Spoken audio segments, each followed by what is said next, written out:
Hi hello welcome to our channel Teju's పదాల పదనిసలు. ఈరోజు మనం చెప్పుకోబోయే కథ చెలి నీ వశమై పార్ట్ 241. ఇంకా లేట్ చేయకుండా స్టోరీలోకి వెళ్ళిపోదాం. బాలు చెప్పిన హాస్పిటల్కి తీసుకువెళ్ళాడు అర్హన్. అక్కడ డాక్టర్తో బాలు ముందే చెప్పటంతో లోచనాన్ని చెక్ చేసి స్కానింగ్ కూడా పూర్తి చేసి అంతా ఓకే అని, బేబీకి ఇప్పుడు 8 వీక్స్ అని, అంటే సెకండ్ మంత్ దాటిందని, మెడిసిన్తో పాటు ఫుడ్ డైట్ కూడా ఇచ్చి జాగ్రత్తగా ఉండాలని కొన్ని జాగ్రత్తలు చెప్పి రెగ్యులర్గా వాకింగ్ చెయ్యమని చెప్పింది. తప్పకుండా డాక్టర్, నేను దగ్గరుండి చూసుకుంటాను అన్నాడు అర్హన్. శారద గారు కొన్ని డౌట్స్ అడగడంతో ఓపిగ్గా చెప్పింది డాక్టర్. వచ్చినప్పటి నుండి ఆ డాక్టర్ని గమనిస్తున్న అర్హన్ ఆమె నెమ్మదితనం అర్థం చేసుకొని పల్లెటూరులో డాక్టర్ అలా ఉంటేనే అందరికీ దగ్గరయ్యి వాళ్ళకి నమ్మకం కలిగించటమే కాకుండా మంచి వైద్యం చేయగలదు అన్న నమ్మకం కలిగి తన ప్రపోజల్ని ఆ డాక్టర్ ముందు పెట్టాడు అర్హన్. హాస్పిటల్ గురించి బాలు నాతో మాట్లాడాడు, కానీ నేను అక్కడ వర్క్ చేయడం అంటే తప్పుగా అనుకోకండి. నేను సర్వీస్ మొదలుపెట్టి 2 ఏళ్ళే అయ్యింది. చెప్పాలంటే నేను జూనియర్ డాక్టర్. మీరు తలుచుకుంటే నాకన్నా పెద్ద డాక్టర్ని అపాయింట్ చేయగలరు కదా. కాస్త అనుభవంలో పెద్దవాళ్ళైతే మీకు సులువుగా ఉంటుంది కదా అంది ఆ డాక్టర్. మీకేమన్నా ఇబ్బందినా పల్లెటూరులో పని చేయడానికి అని అడిగాడు అర్హన్.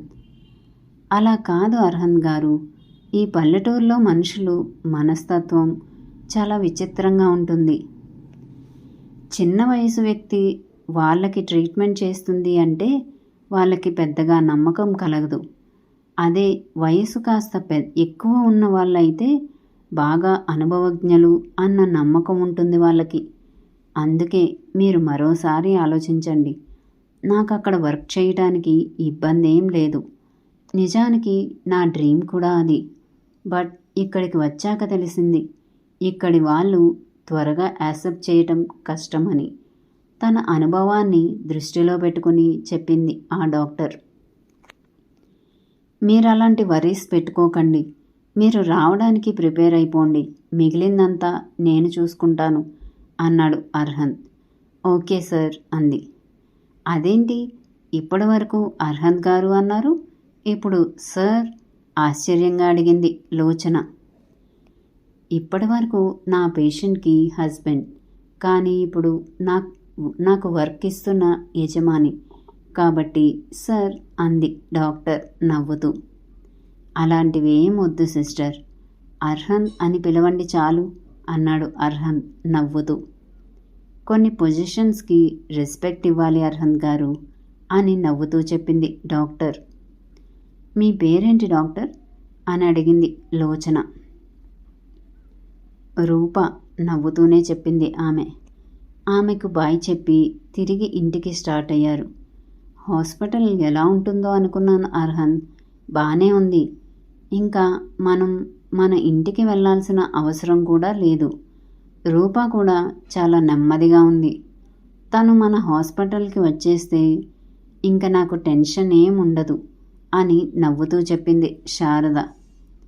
అమ్మా, నెక్స్ట్ మంత్ చెకప్కి వచ్చేసరికి డాక్టర్ మన హాస్పిటల్లోనే ఉంటారు. ఇంకా మీరు టెన్షన్ పడాల్సిన అవసరం ఏం లేదు అన్నాడు అర్హన్. ఈ విషయం వాళ్ళకి చెప్పాలిరా అంది అత్తగారిని ఉద్దేశించి. రాజేశ్వరి టాపిక్ వచ్చేసరికి అర్హన్ చేతిని గట్టిగా పట్టుకుంది లోచన. అవసరం లేదులే అమ్మా, ఈ పాటికి తెలిసే ఉంటుంది. మనం ఏం చెప్పకపోయినా మన గురించి అన్నీ తెలుసుకుంటూనే ఉంటుంది.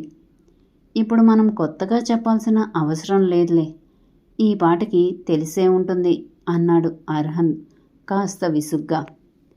కనీసం వారసులు పుడుతున్నారని తెలిసైనా ఆవిడ ఆలోచనలో మార్పు వస్తుందేమో అర్హన్ అంది శారద. ఏమో అమ్మా, ఇప్పుడు వాళ్ళ గురించి ఎందుకులే అని విసుగ్గా అన్నాడు అర్హన్. ఇంకేం మాట్లాడలేదు ఆవిడ. కానీ ఆ ఇంటికి వారసులు రాబోతున్నారు అంటే ఆవిడ కొంచెం మారే అవకాశం ఉందని, అలా జరిగితే ఇక మీదటైనా కొడుకు ప్రశాంతంగా ఉంటాడని అనుకుంది ఆవిడ మనసులోని.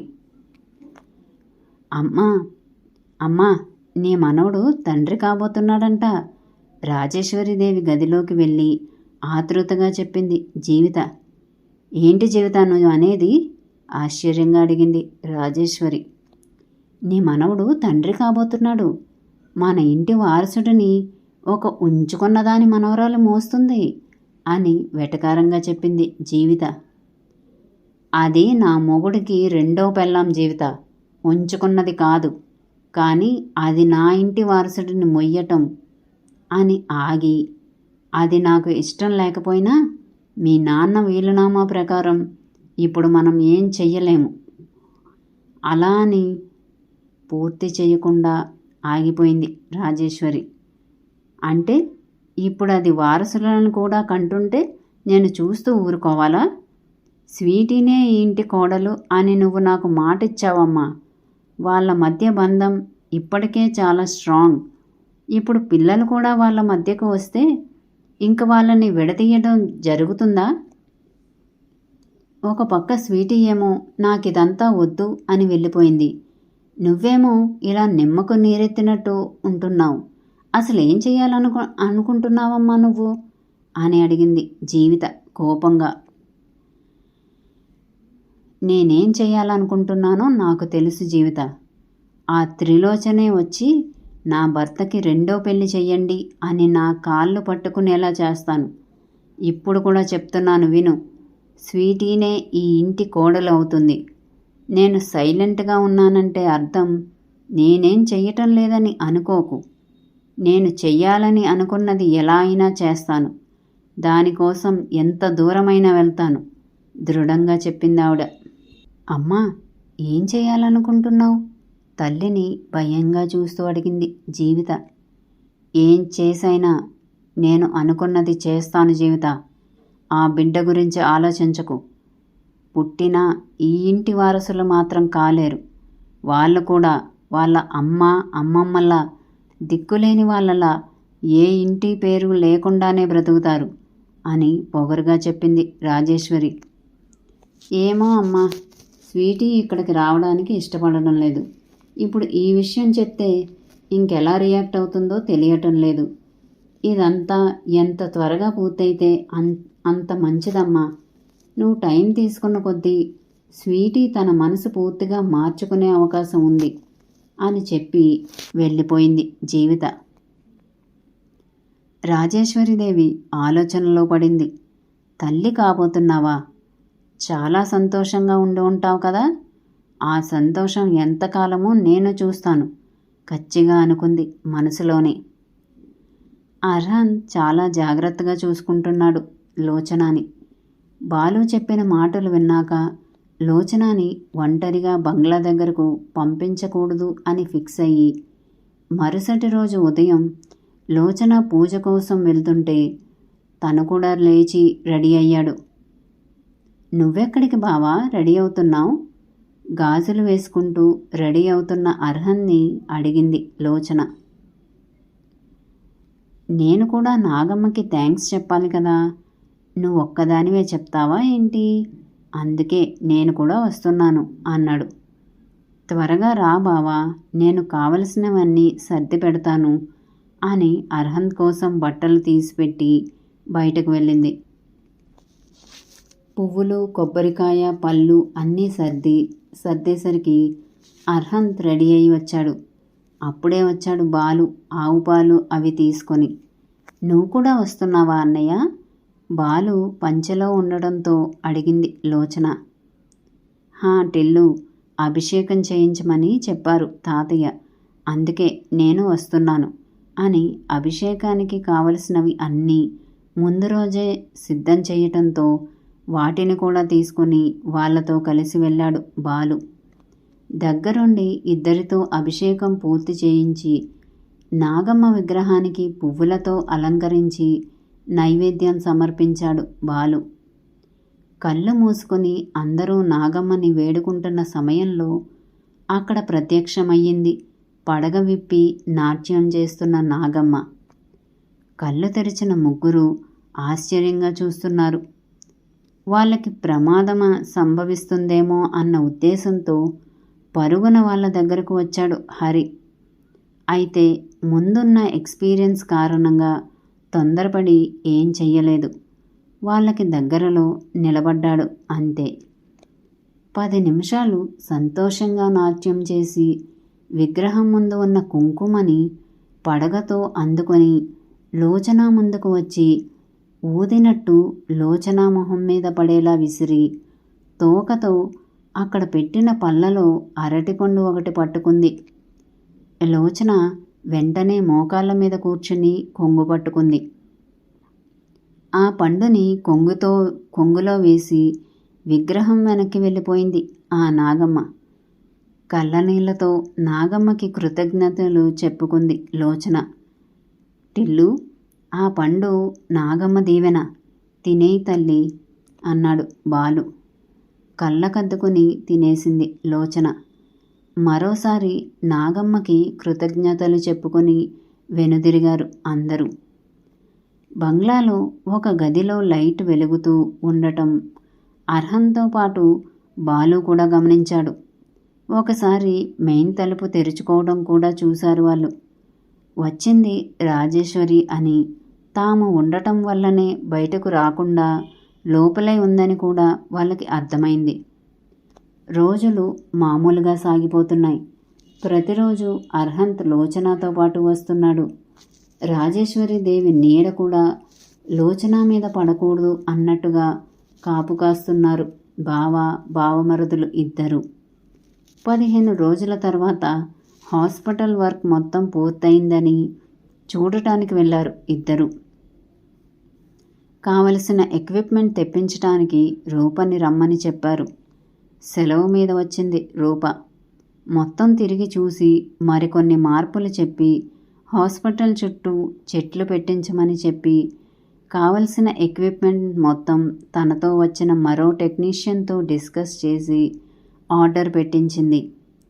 అవి రావటానికి 10 రోజులు పడుతుంది అని అవతలి వాళ్ళు చెప్పడంతో ఈలోపు హాస్పిటల్ ఓపెనింగ్ పెట్టుకోమని, తను వర్క్ చేసే హాస్పిటల్ నుండి రివీల్ అయ్యి వచ్చేస్తానని చెప్పింది.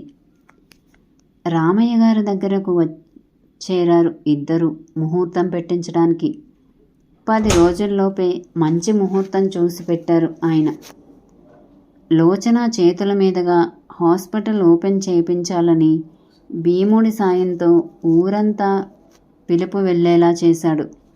అలానే తండ్రి కాబోతున్న సందర్భంతో పాటు ఇప్పుడు హాస్పిటల్ ఓపెనింగ్ కూడా ఉండడంతో మొత్తం అందరికీ భోజన ఏర్పాట్లు కూడా చేశాడు. అమ్మా, నీకు పిలుపు వచ్చిందా? వెళ్తున్నావా మనవడు కట్టిస్తున్న హాస్పిటల్ ఓపెన్ చేయటానికి? వెటకారంగా అడిగింది జీవిత. కోపంగా చూసింది రాజేశ్వరి. ఊరంతా పిలుపు వెళ్ళిందంట, అందరికీ భోజనాలు కూడా అక్కడేనంట. మరి నీ ముద్దల మనవడు నిన్ను పిలవలేదా? అంది జీవిత ఏమాత్రం తగ్గకుండా. అన్నీ తెలిసే మాట్లాడుతున్నావా జీవిత? తెలుసమ్మా, అన్నీ తెలుసు. అయినా ఏం చేయలేకపోతున్నాం. ఎంత చేశావు వాడి కోసం? ఎలా పెంచావు వాడిని? ఆ కృతజ్ఞత కూడా లేదా వాడికి? కనీసం ఇలా చేస్తున్నాను అని కూడా వచ్చి ఒక్క మాట చెప్పలేదు. అంత కాని వాళ్ళం అయిపోయామా? నా గురించి పక్కన పెట్టి నీకైనా చెప్పాలి కదా. వాడు చెప్పకపోయినా శారదైనా వచ్చి చెప్పాలి కదా.